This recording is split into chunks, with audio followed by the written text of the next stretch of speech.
pernah dengar juga dari nasihat Ustadz, ketika kita mau sesuatu, kita sholawatin.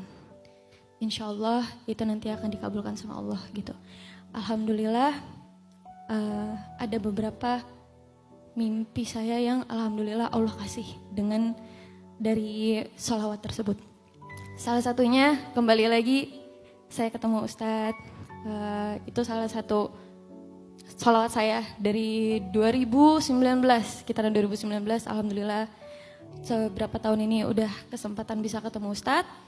Terus di tahun 2023 saya alhamdulillah dipanggil sama Allah, diundang Allah untuk ke Baitullah secara gratis. Alhamdulillah itu kekuatan dari. Saya tadi sempat hampir salah paham. Saya dipanggil dipanggil ke Baitullah, diundang. Maksudnya diundang. Dipanggil sama diundang berbeda ya. Masih ada Ustaz.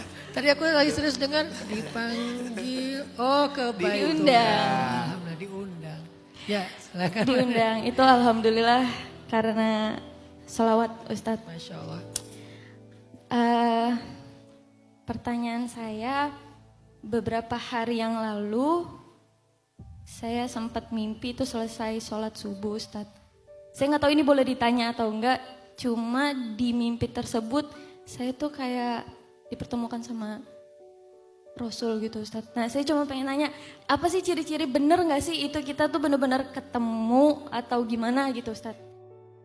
Jadi kalau ketemu mantan dalam mimpi itu udah pasti setan itu. Jangan ngerasa, kayaknya dia lagi pengen balikan deh. Bukan, itu setan. Kalau ketemu mantan dalam mimpi itu setan. Ta'awuz kalau gitu sambil ngeludah ke kiri. Tapi isyarat aja ya, kalau ada teman di sebelah kiri jangan diludahin. Cuma isyarat doang. Bagaimana kalau mimpi ketemu Nabi? Mimpi ketemu Nabi itu insya Allah menjadi salah satu mimpi benar. Mimpi kebaikan. Dan biasanya setelah itu akan ada anugerah yang istimewa biasanya. Kalau orang ketemu Nabi, sampai hadisnya gini, siapa yang bertemu aku dalam mimpi, maka dia bertemu aku dalam kenyataan. Artinya tuh ketemu Nabi dalam mimpi itu kayak ketemu Nabi langsung. Soalnya gak ada yang berubah, kan Nabi tidak wafat. Nabi di sisi Allah. Jangankan Nabi, orang yang syahid aja gak boleh dibilang mati kan. Makanya kalau kalian ke Madinah jangan pernah bilang ziarah makam Nabi, bilangnya ziarah Nabi. Bukan ziarah makam Nabi, tapi menziarahi Nabi. Kenapa? Nabi tidak mati. Nabi itu hidup di sisi Allah. Cuman secara manusiawi beliau wafat. Tapi secara hakikat ahya, beliau hidup. Hayyan. Jangankan beliau, syuhada aja hidup. Kan gak boleh mengatakan syuhada itu amwatan. Tapi bal ahya'un inda rabbihim yurzakun. Bal ahya'un walakin la tash'urun. Mereka hidup tapi kamu gak sadar. Mereka hidup dan diberikan rezeki oleh Allah. Termasuk syuhadanya Uhud. Dulu setahun setelah perang Uhud itu terjadi di daerah Gunung Uhud. Selama 1 tahun setiap sahabat lewatin kuburan Hamzah dan sahabat-sahabat yang syahid itu. Mereka kalau di waktu sholat mendengar suara azan dari dalam kubur. Kenapa? Karena di dalam kubur mereka hidup di sisi Allah. Cuman memang di dimensi yang beda dengan kita sehingga gak bisa kita ketahui. Maka mimpi ketemu Nabi itu bisa menjadi sebuah pertanda baik yang insya Allah setelahnya akan ada anugerah kebaikan. Semoga arahnya ke sana insya Allah.